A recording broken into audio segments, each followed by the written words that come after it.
रहमान रहीम। गन्ने के ऊपर ज़िला इंतज़ामिया की तरफ से लगाई गई बेजा पाबंदियों के ख़िलाफ़ हमने Lahore high court Bahawalpur bench में एक रिट पिटीशन दायर की हुई है।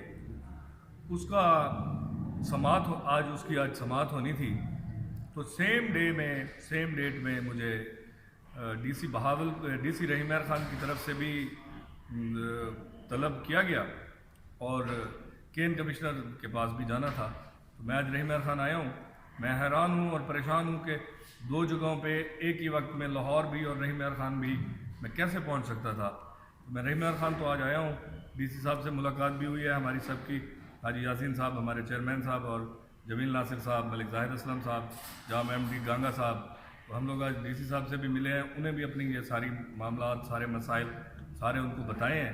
उन्होंने भी वादा किया है कि इस पर हम इंशाल्लाह कोई बेहतर लाहेअमल बनाएंगे और कल हम इंशाल्लाह ताला लाहौर में केन कमिश्नर साहब के पास जाएंगे। हम सब इंशाल्लाह ताला अपनी जद्दोजहद जारी रखेंगे और उस वक्त तक जारी रखेंगे जब तक किसानों के मसाइल हल नहीं हो जाते।